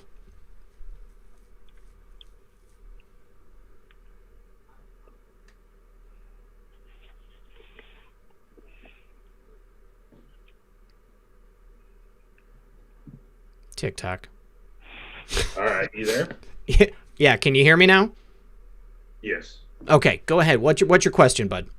Okay, one rabbit hole that I have failed to go down, and I wanted to ask this your guest tonight. Princess Diana, was it a cover-up or was it an actual accident? Yeah, I think there are a lot of questions there. My friend David Wayne, who along with comedian Richard Belzer, they wrote I think it's just an ebook out there. You can find it that talked about I forget the name of it, but it's about the death of Diana. I think there are lots of reasons to believe that. Certainly, the story put out that it's ironic that she died because she was being tried to get away from the paparazzi, and then they were fleeing from her and died. a lot of the elements of the story don't make sense. Supposedly the driver was supposedly incredibly drunk, but in video right before then he doesn't look drunk at all. The fact that she may well have been pregnant with Dodi Fayed's baby, and what would that have done to the royal family to have like a half Arab baby? And certainly his father, I don't know if he's still alive, was one of the big conspiracy theorists here and was trying very much to get a real investigation into it. Yeah, so I agree. I think there are lots of questions there. I don't accept that it was an accident at all. Right. Pretty sweet. TikTok, I've actually got a document I'm going to send over to you on Discord. This is part of the WikiLeaks Strat4 Global Intelligence Files release. There was a former KGB officer named Mikhail Krzyzanowski, and in this intelligence brief that he did, he talks specifically about the assassination of Princess Diana, and there's also some JFK Jr. stuff in there as well. Awesome. That's amazing, man. I would appreciate that a lot. Yeah, no problem, man. All right, thanks for your call, TikTok. I appreciate you, brother. Thanks, TikTok. Talk to you soon. Yeah, no problem. Bye-bye. Awesome. Okay. Yeah. So have you ever heard of Mikhail Krzyzanowski? This is apparently a briefing that he gave in 2007, where he goes into the information. I think he defected initially from the Soviet Union, or maybe he came over after the fall of the Berlin Wall. But we've got Tony T coming up next. Tony, are you there? I am here. How you guys doing this evening? Beautiful. Hey, how are you? Good. Tony, go ahead with your question for Don. I'm very. I want to give you full disclosure. I haven't heard from the beginning, and I hesitate to call if I have not been in on the beginning. But I love what you're doing, Mr. Jeffries, and thank you. I just think that there is so many people awakening, and they're just babies. If people wanted to dig in for themselves, like how is there a methodology or a step 1, 2, and 3? Like, instead of saying, oh, just listen to me, like if you want to do your own investigation, this is the places that would be good for you to look for so they can learn how to dig. Because a lot of us, we listen and we listen and we listen, and well, 1 + 2, 1 + 1 = 2, like this makes sense. But if somebody wants to do their own investigation, do you have any advice for that? Yeah, it's a good question. Well, I think, I would have probably, if it had been 5 years ago, I would have probably said that a good start would be watching Alex Jones. He woke up a lot of people, and I think he was really, on fire 10 years ago, especially. But maybe not the case now. And he's also not as accessible since he's been deplatformed. But shows like this, SGT Report. I mean, there's so many podcasts out there, and if you're searching for that information, if you found them, you can usually find them linked to other ones like that. Blogs like mine. There are lots of blogs out there like that where you can find alternative perspectives. And I think if you just look at, most of people that are awakening, as you say, usually have like a red pill issue. In my case, it was the JFK assassination a long time ago. Lots of people today might have been 9/11. Maybe in the case, especially with the election of Donald Trump, it may have just been his campaign, where when he started talking about the deep state and it really resonated. Okay, yeah, there's lots of corruption. We need to drain the swamp and all that. So I think you have to look at that. I don't think there's a go-to place, one place anymore for that. Right now, on television, Tucker Carlson's doing a real good job. He's about it, yeah. Yeah, he's about it. And as for most things, now he's not conspiratorial at all. But as far as just kind of giving an honest perspective, I think he does a pretty good job. If you have RT television, which most places don't, and cables, I mean, it's not on my cable outlet anymore. They do a pretty good job too. They have some good shows as well. So if you're looking for something like that, there are lots of books out there like mine. I mean, my book Hidden History kind of is, and the Crimes and Coverups. And if you're looking just kind of to at the broad picture of all these different subjects, I mean, I don't go greatly too much in depth in a lot of these subjects because I cover so much. But if you just want to look at the breadth of it, wow, look at, there's so much stuff here. There are questions about. I think then you can look in something like that because they're kind of encyclopedic. But I think the important thing is to just to find the knowledge you search for, and if you have one particular subject, you can you can even just make a search. It's not as easy anymore with Google, but you can use DuckDuckGo and so forth. But whether it's 9/11 or anything like that, go in depth on that, and maybe if that's the go-to subject, then try to wake people up on that. Because someone like me, I'm talking about different subjects all the time, and I have not been very successful at waking up people around me. But I'm much more successful just people contacting me and say, "Hey, I loved your stuff." But yeah, I love your question. I wish I could answer it better. I don't know if that helped you or not. Actually, maybe, hopefully, in this follow-up question.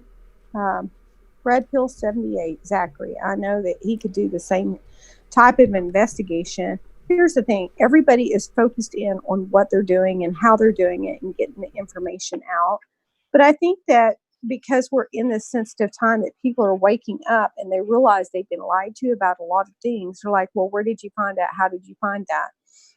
Well, who's behind that? And what's their agenda?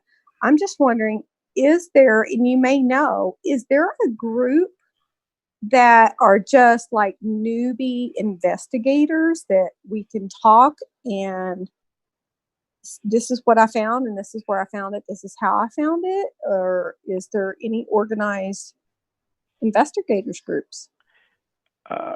Well, you have Project Veritas, which is yes. I think, I mean, that would be one group I would think of.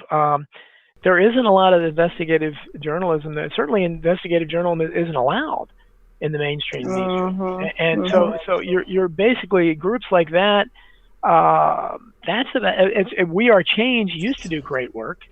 I don't think they're quite as active anymore. Luke Rukowski and We Are Change, but they would go out and question the people and kind of expose, and you still see that with Infowars, and Dan Diggs is another guy that will go to these events and kind of have on-the-spot reporting, and they're just basically revealing what's really going on there without the filter. So those are the ones I can think of. I'm not sure because I don't really do that kind of investigative journalism. I kind of analyze things and write about it, but those are the ones I would be able to think of. Unfortunately, there's not. I've said for a long time we just had one honest television network. That just had, if you had shows like this on a television network, then they would draw tremendous ratings, and people wouldn't be watching Rachel Maddow and things like that. I have to agree with you there. Well, Tony, I would suggest you setting up something like that on that new platform. The only thing that I know of are individual groups of people who just have, the couple of people that they do, tag team research with, putting stuff together. And, I think that there's a need for it, it used to be on the internet, you go to forums and stuff like that. I don't know that people are using them as much as they used to, but, even group messages on Twitter, that's really about as close as it gets, I think. Yeah, I think really for newbies that just want to be individuals and do it themselves is just like you said, these are the great places to go. A lot of times they give reference links, start digging. And just like you, Zach, you collaborate with other people doing investigations on what y'all normally do, and see, you compare notes and stuff. But I'm just thinking, a lot of people come to YouTube to be spoon-fed. That's honestly, totally true. The other thing, it would be, definitely the boards, whether it's 8chan or 4chan, but it's a different culture there, and obviously you're anonymous completely. So, it doesn't have the same type of collaborative feeling, I guess, that, standard social media platforms have currently. Yeah. Well, thank you for taking my call, and I hope I didn't derail you, but I really wanted to ask that question. If there was a group, I wanted to know about it. And I don't know, I saw Susan, somebody had messaged me in the chat. I'm going to be Totally T. I called in on Zoom as Tony T, but I'm the same person, Totally T, in the chat. I'll talk to you later. All right, thanks, Tony. Zach. Okay. We'll talk to you soon. Thanks, Mr. Jeffries. Thank you. Bye-bye. Thank you. Bye-bye. All right, great question. No, definitely, Tony, you didn't derail us. You went right, we were right where we needed to go. Okay, we have a caller coming up here. Caller, you're on the air. Can I get your name? Thank you. My name is J. Johannes Frabel Parker. Thank you for taking my call. Jay, it's my pleasure. What's your question for Don? Well, I wanted to ask him if he had ever stumbled across the case of Anastasia Romanov. Ooh, yeah, the Romanovs. Yeah. You know, I as a matter of fact, there was a woman, I can't remember her name, and she lived in Virginia. I think she lived in. Oh, Anderson. Yes, who claimed to be, and I think eventually the historians claimed that she wasn't or whatever. But yeah, that's certainly quite an interesting story because. Well, go ahead. I asked you in particular because I've been working on this case for about 20 years, and I stumbled upon a visual face recognition expert by the name of Bob Schmidt. And I contacted him and I asked him to lend me a hand because I had been studying the case of Evgenia Smetysko, a lady who came in 1922, and she's buried at the Russian Orthodox monastery in upstate New York.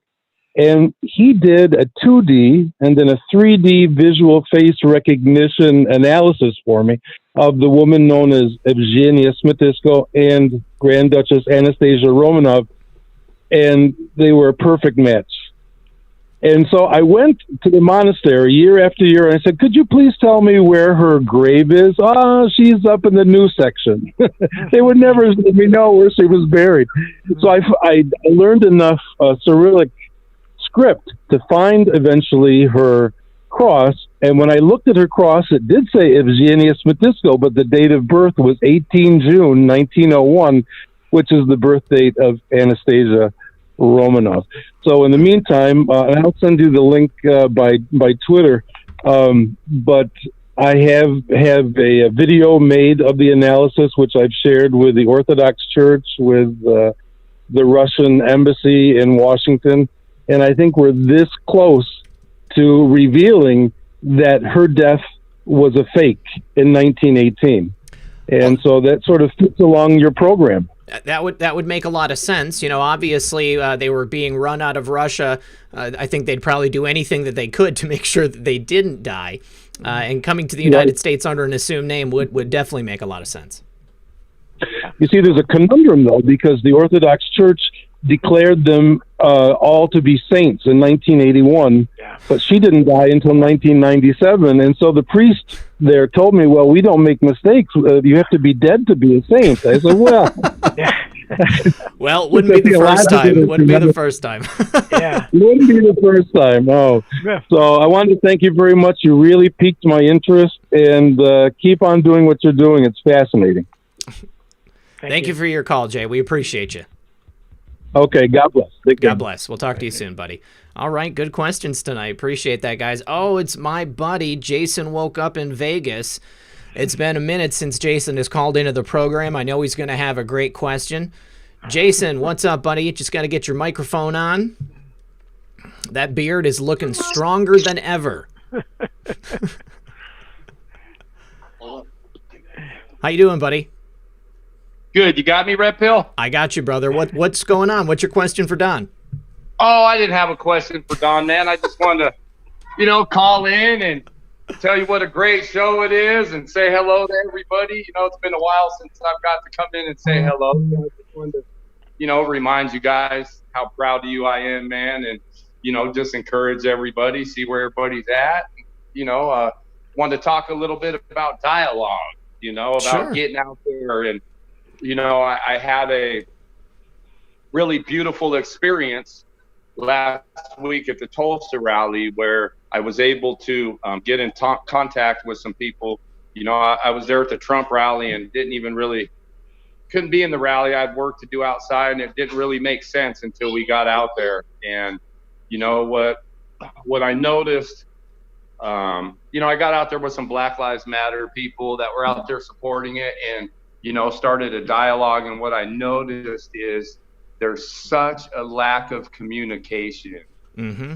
And when we start talking, whether we agree or not, but when we start talking, like the impact and the value of that, it was so tremendous, man. That night is probably, it's right there with the Phoenix rally night. I started some friendships and some relationships with some people that I normally wouldn't have, Sure. and in doing that, it's been a week where we've got to participate in each other's Facebook posts and different things. And, people are looking, people are watching, and, I just want to remind everybody, and ask you to be a little vulnerable and step outside of that comfort box, and, Absolutely. we don't have to agree. We don't have to agree on everything, but if we can find one thing to agree on, we're going to be a lot better off. We've got so much work to do right now. And, I think the only way we can do that is through communication. Right? Well, I absolutely agree with you, Jason. You know that we preach that here on the show all the time. Don, we are probably more divided as a country than ever before. Are you looking at what's taking place, and do you and through the lens of history, and are you seeing anything like what we've got going on in terms of what's happened in the past?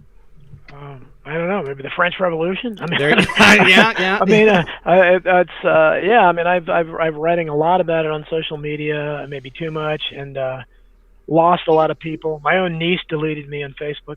Wow. Obviously, and it's because I'm very strong about it. I hate the divisive technique. The divide and conquer is the oldest elitist strategy, and they've got it, and it's all. And Trump is right in the middle of it. It's basically all because of his personality, and that's where the divide is. Mm-hmm. The people that hate him so much that they're going to support anything that possibly will limit his chances of doing anything or getting reelected. And very sad times. I've never combined with what's been going on with the pandemic or whatever a lot of us call it.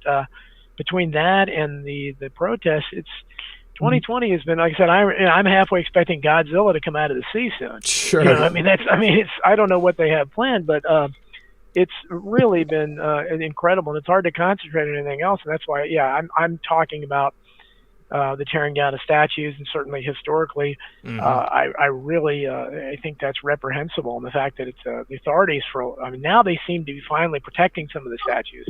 But when it was first happening, they were just standing down and letting it happen. And I don't understand that. Apparently, it's not illegal to tear down a statue anymore or deface it. And I that's our history, regardless of I mentioned Teddy Roosevelt. I'm no fan of Teddy Roosevelt, but I don't think his statue should be torn down. Yeah. And it's ridiculous. But we're living in very strange times, and you're seeing, I think, the effect of the cultural drift over the last several decades, and I think we've kind of arrived at this point where it's a logical culmination of all that.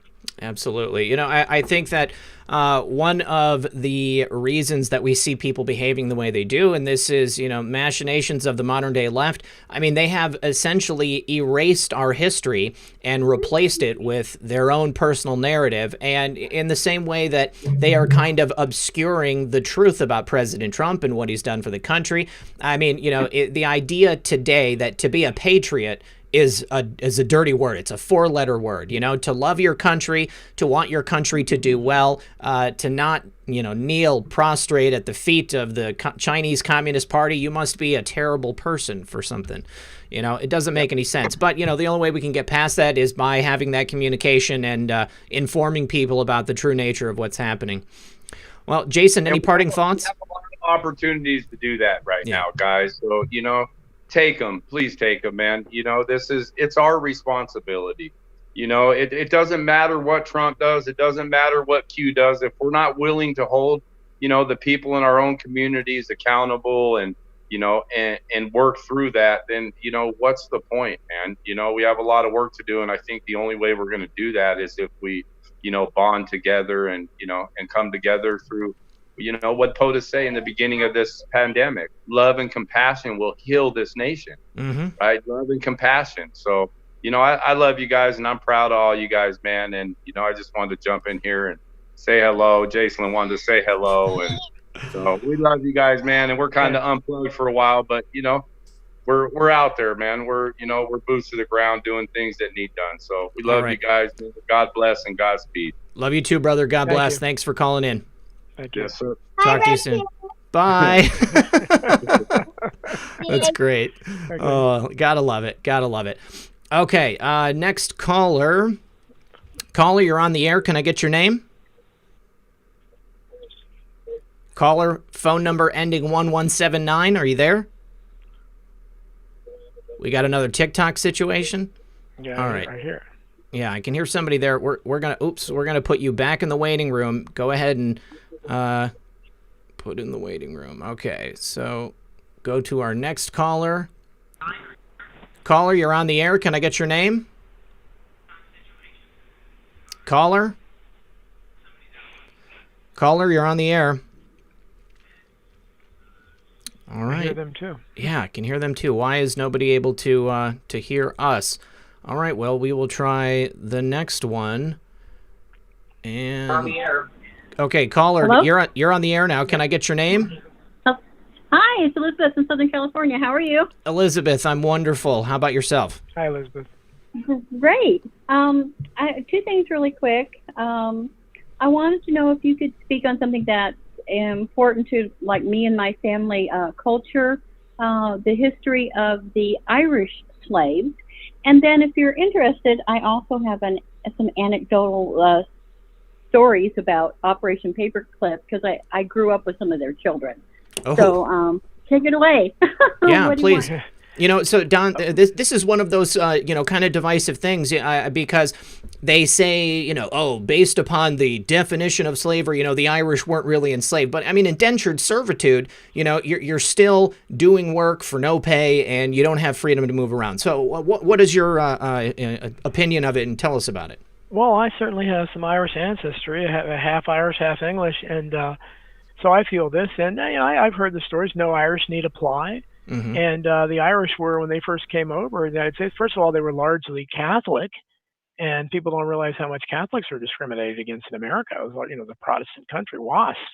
Here, there wasn't a large Catholic population, so they certainly endured hardship. And you talked about the potato famine. I'm not an expert on that, but Mm-hmm. I certainly understand that it was devastating to the Irish. And but I think that again, with identity politics.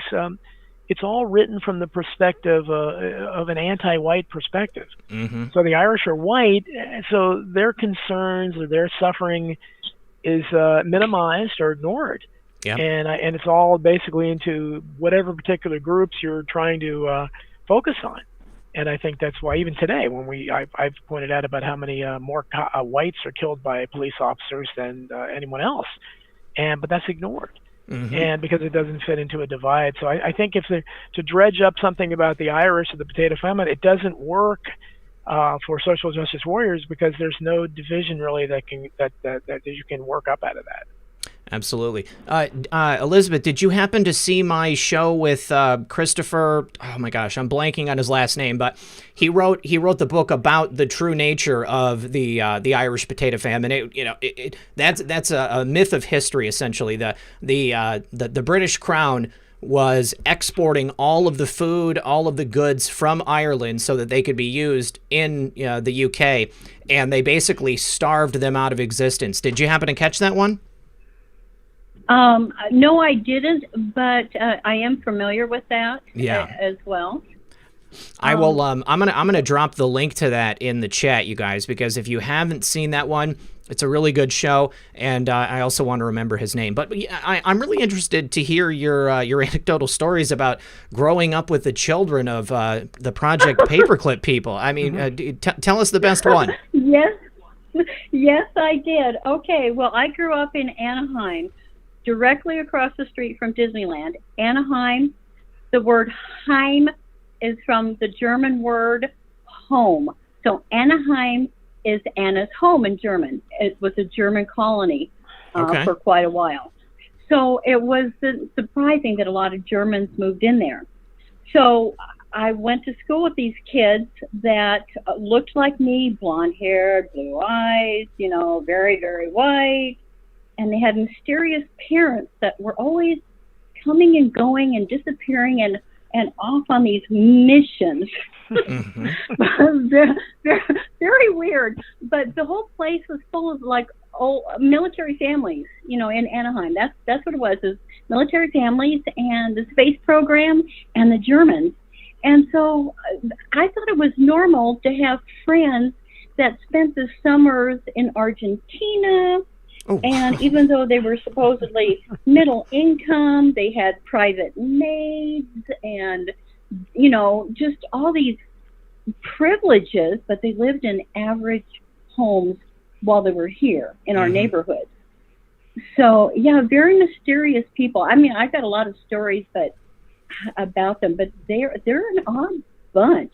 They really were an odd bunch. That's interesting. Yeah, very interesting. Very well. You know, I mean, I've always wondered about the children of the people who came over from Project Paperclip. I mean, you know, obviously there's, you know, people have said that Rod Rosenstein is potentially the child of somebody from Project Paperclip. Don, have you ever heard that? I mean, I have not heard that.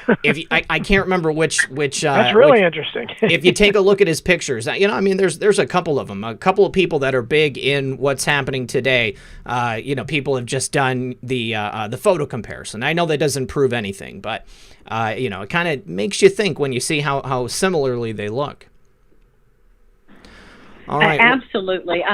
Yeah. So yeah, but Southern California is littered with Operation Paperclip people, and they're still here. You just don't talk about it. Sure. Oops, I did. Sorry, guys. You gave them away. All right. Well, Elizabeth, any parting thoughts? No, just thank you. I really love it when we get to the nitty gritty on history. I love this stuff. So thanks. Good stuff. I appreciate your call. You.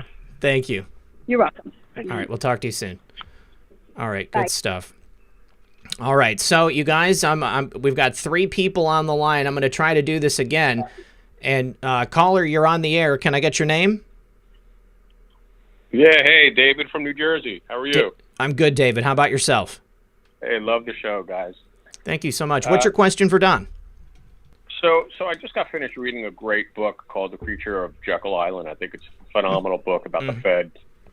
And really learned a lot from that. So one part question is, how come people aren't really talking about the problems with the Fed and what's really going on? And I think is the cause of a lot of this going on in the world. And then this other topic of Jassara and Nasara that I've recently learned about.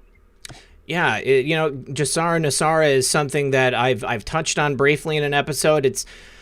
For me personally, the proof is going to be in the pudding. I mean, I know that Nasara was an actual bill that was passed here in the United States, but it's never been enacted. And the idea that global debt is going to be wiped out and then we'll all be, you know, I guess, you know, sort of made whole is a wonderful thought. But, you know, Don, obviously, I'm sure that you talk about the Fed in the creation of the Fed in this book. I mean, what did you find out about that? What's your opinion? Yeah, well, I've certainly, since discovering Eustace Mullins, who was the first modern critic of the Fed, who was actually learned from Ezra Pound, who was a political prisoner during World War II, a famous poet. It was put in St. Elizabeth by the Roosevelt and Truman administrations and kept there for a decade because he was a critic of World War II. But the Fed, I think people don't understand. Henry Ford said a long time ago that if Americans understood the banking system, there'd be a revolution tomorrow. I don't know if that's the case or not. They don't seem to be very revolutionary, but the fractional lending system, the Fed is the epitome of that. And actually, it's not even the fractional lending system anymore, because for years we had a 10% reserve rate on hand, so that every loan that came into being from a bank, they only had to have 10% actual funds on hand to back it up. So that would be like you lending me $100 and you only had $10 to your name. So where's that $90 coming from? It's coming out of thin air, and obviously all the interest on it is coming out of thin air. Now, apparently, they don't have to have any reserves. No. So it's strict counterfeiting. So what our banking systems do, every loan, so you get a mortgage, you get a car note, you get a credit card, anything like that, everything that you're doing, all those loans coming out are counterfeit. So this is funny money. It's created out of thin air, and the Fed is monetized all the debt so that it's considered our debt. And I would certainly love to believe that there was. I've been advocating a year of jubilee, or at least debt jubilee, for a long time. I don't think it's going to happen, because that would, that this is against every instinct they have. They didn't want to send out a $1,200 stimulus check. Yeah. So this is something they would never do. But we need to just repudiate the debt. I would love to see Donald Trump do something like that and just say, the debt was created with a stroke of a pen. we're going to repudiate it with the stroke of the pen. It's not our debt. It's banker debt. Audit the Federal Reserve, do a thorough audit, expose the complete fraud there. They had a partial audit of it a few years ago, thanks to Rand Paul and Bernie Sanders, believe it or not. And they discovered trillions that had gone to other banks and corporations. And so a full audit, imagine what it would expose. Right. So we need to have an honest money system, and we don't have one now. And Americans are just woefully. And when I try to tell them about how loans go into being without any funds to back them up, they give you a blank stare. I don't think they believe it's true. Mm-hmm.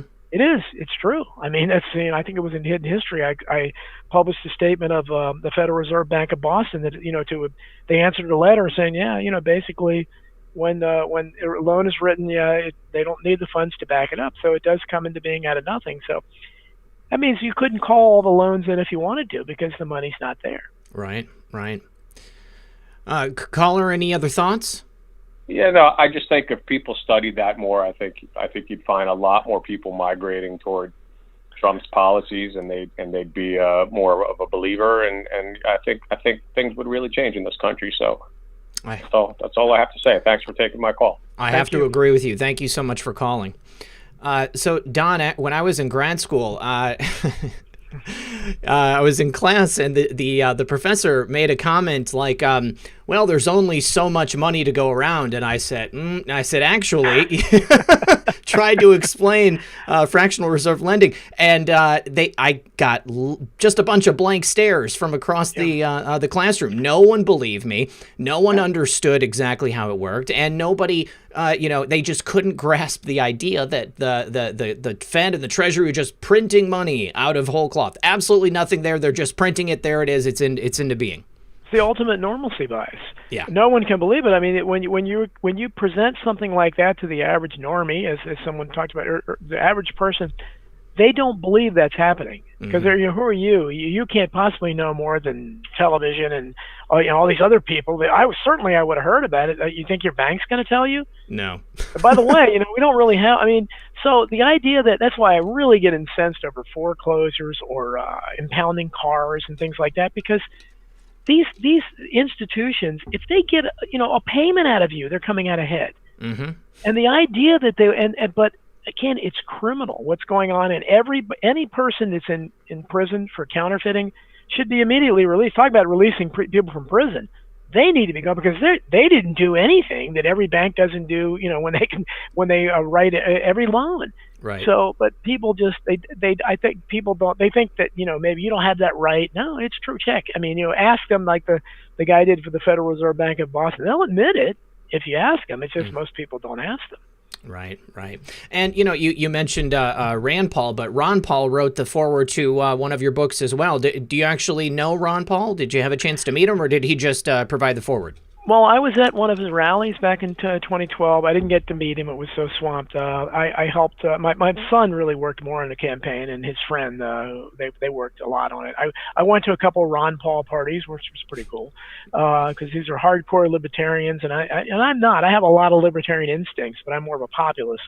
So we had some interesting discussions.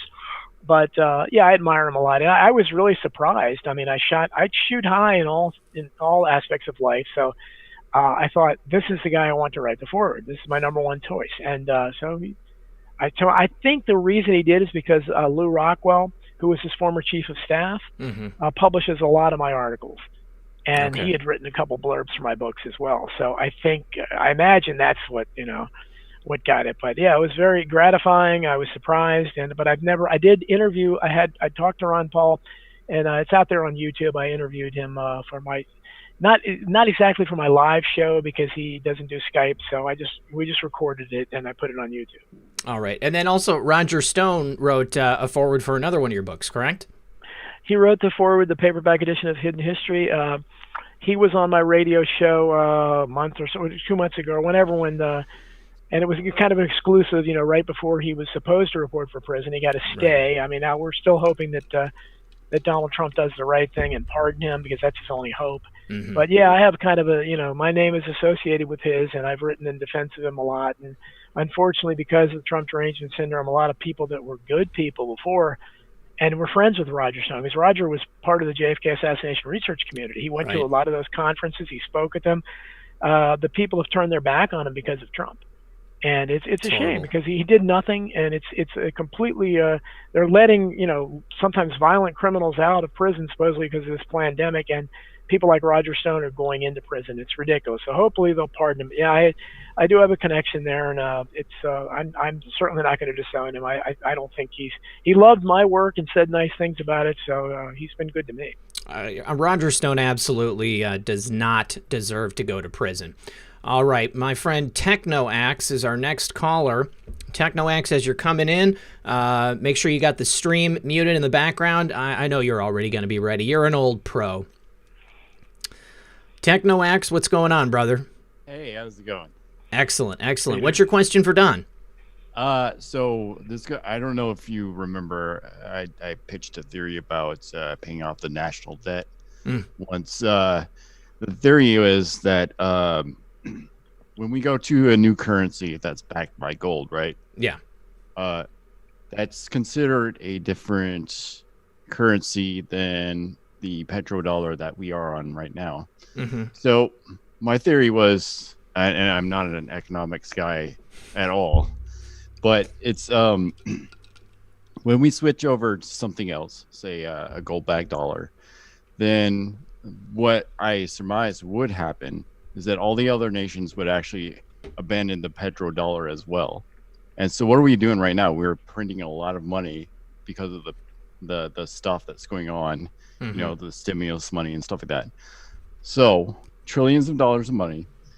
And if we say, oh, by the way, we're going to a gold standard and we're not using the petrodollar anymore, a lot of other countries are going to be like, we're not either. We're going to use our own currency and everything like that, including Russia and China, which has been basically buying their own gold and stuff like that. But once that happens, I can see the value of the petrodollar just sinking like a rock until it's like worth less than Venezuelan money, right? Well, yeah. If they abandon it, then yeah, it's not going to be worth much at all, for sure. Yes. So we got our brand new spanking gold dollar right here, and we can pay for the debt, which is now worth about a toilet paper and stuff like that. Sure. And then we'll be good, right? I mean, it makes sense to me, Don. If there was some kind of switch over to a far more valuable version of the U.S. dollar, it would be like paying off Zimbabwe's debt, right? I mean, they have, wheelbarrows full of, paper money, and it's worth, it's like pennies. Yeah, well, and it's unfortunately to make the switch to an honest form of currency, not going to be an easy process because the caller mentioned the fact that everything is tied, to the American currency and American exchange rates and everything. So we've become so globalized and internationalized in everything.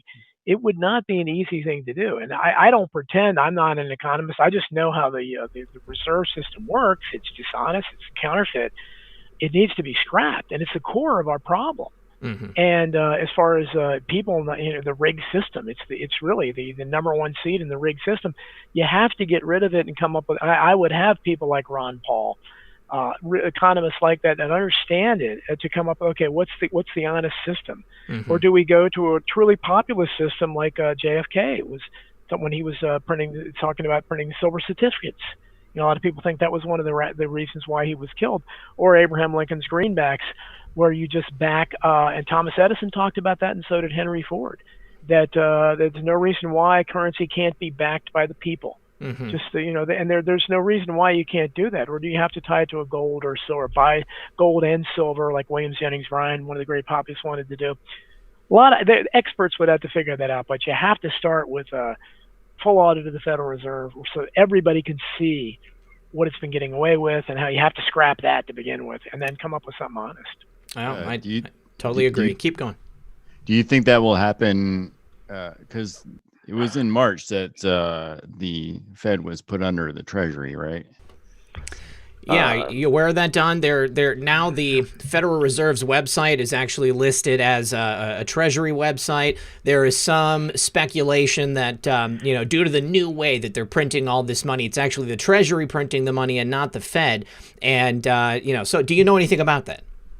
I've heard about it. I think it's kind of strange. I mean, I don't know if it's just a cosmetic thing, so that people can no longer, make the valid observation that the Federal Reserve is a misnomer because it's not a government agency; it's a private corporation. I don't know. I just know that certainly Trump is the first person in the White House since JFK who really seems to be at odds with the Federal Reserve. So let's hope he does something. But I wish he would push much harder for a full audit, and certainly has an ally in Rand Paul, and he might still have an ally in Bernie Sanders because he wanted to audit as well. But you have to do that first, I think, to expose the extent of the corruption there, and then from there you take it and see where you go to find an honest money system. Well, I agree with you there. Well, TechnoAx, listen, we're at the top of the hour, buddy, so thanks for your call. Yeah, thank you. We'll talk to you soon. All right. All right, excellent, you guys. Thanks for the calls tonight. I appreciate the couple of super chats I got. Don, I want to give you the last word. What do you want people to take away from this show, and where do you want them to go to get a hold of you? Well, you're gonna have all the links up there.